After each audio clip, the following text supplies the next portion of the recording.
Hi everyone and welcome back to my channel. Today we're going to talk about math.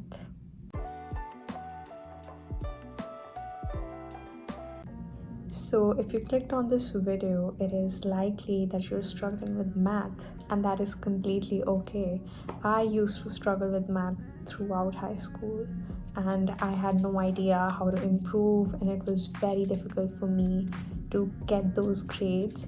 But as soon as I started college, I just got all straight A's in all of my math courses, and that was because I built some study systems that helped me to get good grades and help me form those habits that help you in a subject like math.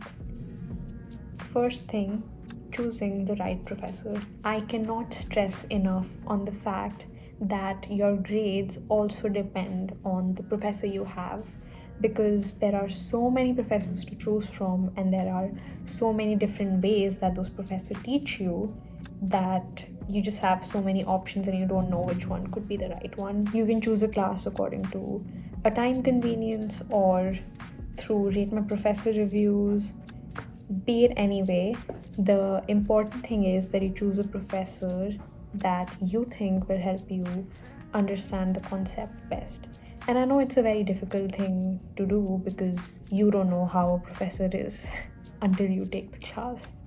So I'd say if you enroll in a class and in the first week you feel like you're not going to do good in this class because maybe the professor is not good at teaching or you do not understand their teaching style, I recommend you to change your class before the drop at deadline. And I think that's very important because if you get stuck with a professor that you don't like, or if you don't understand their teaching style, it can really affect your grades.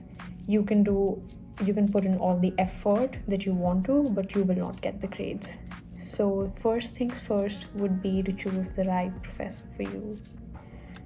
Go through the rate my professor reviews or ask your friends who have taken that course before. Ask them which professor is better, which one you should take, how is their teaching style, because that makes a great difference. Number 2, understand your homework. That is so important. How many times do you do your homework just for completing it, copying it from Chegg or ChatGPT and just completing it for the sake of it without understanding it? It is so common. And when the exam comes, you do not know what to do and you have very less time to understand the concept, which is why you need to understand what you're doing when you're doing the homework. When your professor assigns you assignments and homeworks, you should, even if you're not understanding them, try to make an effort to understand the concept. And if you're not understanding anything, then ask your professor for help. But understand your homework. You don't just complete it for the sake of doing it. Because if you understand your homework, if you understand each and every assignment, it is going to make sure that you're understanding each and every concept leading up to the exam. And when the exam time comes, you will not feel the pressure of understanding all the concepts at once. So make sure you understand the homework that you're doing and you're understanding all the questions that you did in the homework. Do not even leave a single one for later.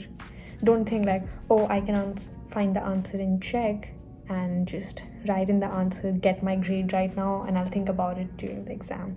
You will not get Chegg or ChatGPT during your exam. No. So treat the assignments as something that are there for your practice for exams. Number 3, and this is very simple and yet so many people do not do it, asking questions. It is very, very important to ask questions as well. If you do not ask questions, you're not going to get your doubts solved. It's a very simple thing for me to ask you to do, and yet a lot of people will not do it. And that's because they might feel hesitant to go to the professor or they don't know who to ask for help from. I think the best thing is, if you cannot get a hold of the professor, is to go to a TA, and a teaching assistant is really helpful. they know all the concepts as well, and they are a student, so they're likely to understand you more, and you would not feel very pressurized when asking them questions. You can also go to the tutoring center and ask questions if that service is available at your university.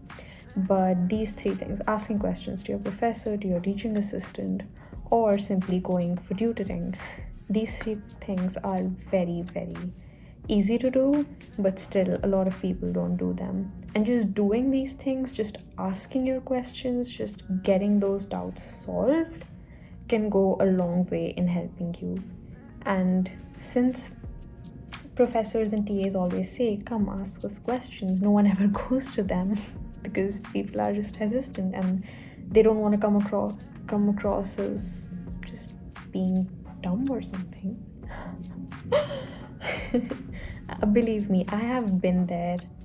When I was in high school, I would never ever ask questions, ever. And ever since I started college, during my classes, there would be TAs who would be circling around for questions, and if I got stuck in anything during class, I would always ask the TA. Like, believe me, even I would still get a little hesitant going to the professor, but the TAs would be equally helpful. So if you feel like you cannot ask the professor a question, you can definitely go to the TAs. Go to anyone, just ask. Don't keep it with you.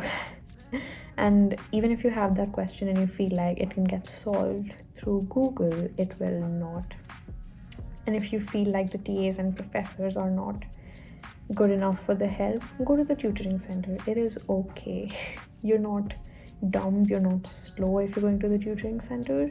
You're just willing to improve, and that is a very good thing. Last, practice as much as you can. Practice, practice, practice. Practice as many questions as you can. Just practice them, practice them, practice them.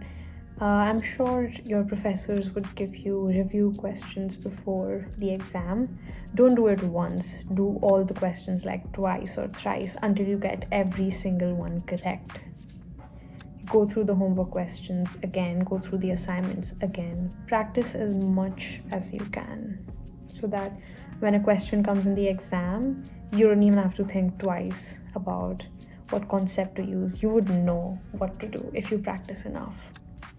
And if you are wondering what enough is, I'd say it really depends on you.